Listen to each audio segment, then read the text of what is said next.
더불어민주당이 6일 지방선거 출정을 앞두고 튀어나온 의원들의 성비위 사건 악재로 휘청이고 있습니다.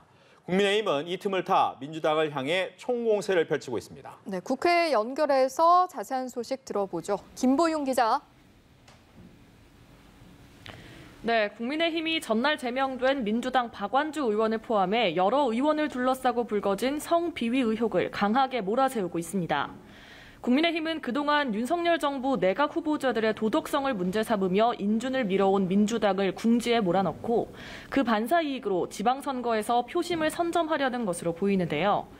국민의힘 양금희 원내대변인은 민주당과 박완주 의원은 꼬리 자르기 제명과 보여주기식 사과로 사건을 덮었다며 국민의힘은 피해자 중심주의에서 피해자를 보호하겠다고 강조했습니다.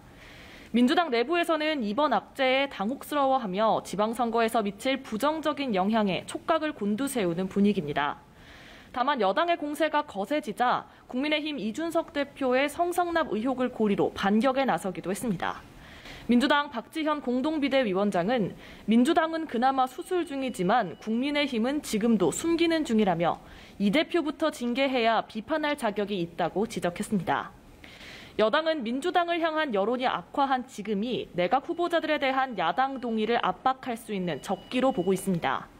어제까지 사흘간 진행된 여론조사에서 국민의힘 지지율은 전주보다 5%포인트 올라 7년 6개월 만에 최고치를 기록한 반면 민주당은 일주일 만에 10%포인트가 빠졌는데요. 권성동 원내대표는 그렇잖아도 민주당 내의 성범죄 의혹으로 국민의 시선이 곱지 않다며 민주당은 한덕수 국무총리 인준 표결을 위한 본회의 소집에 협조해야 한다고 압박했습니다. 네, 6일 지방선거 관련 소식도 짚어보죠. 윤석열 대통령이 국민의힘 이준석 대표와 만난다고요? 네, 잠시 후 오후 3시 윤석열 대통령이 취임 후 처음으로 국민의힘 이준석 대표와 용산청사에서 비공개로 만납니다. 이 자리에서는 추가 경정 예산안 처리 방향과 3주 앞으로 다가온 6일 지방선거와 관련한 대응책 논의가 이루어질 예정인데요. 이번 선거는 새 정부가 출범한 지 한 달 만에 열리는 데다 여소야대 정국에 변화를 줄 수도 있어 여야 모두 간절하긴 마찬가지입니다. 후보 등록 마감일인 오늘 지방선거와 재보궐선거 주요 출마자들은 전국 곳곳에서 표심 잡기에 열을 올리고 있습니다. 성남 분당갑에 출사표를 던진 국민의힘 안철수 후보는 이재명 전 지사와 여러 의혹이 얽혀있는 대장동을 찾아 인맥을 총동원해서 문제를 바로잡겠다고 밝혔고요.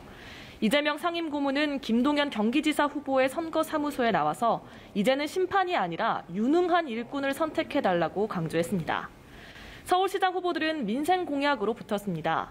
국민의힘 오세훈 서울시장 후보는 타워팰리스 같은 임대주택을 만들겠다며 고품질 임대주택 공약 등을 내걸었고요. 민주당 송영길 후보는 골목 상권 회복을 위해서 1조 원 규모의 서울사랑 상품권을 2배로 늘려 2조 원 규모를 편성하겠다고 약속했습니다. 지금까지 국회에서 전해드렸습니다.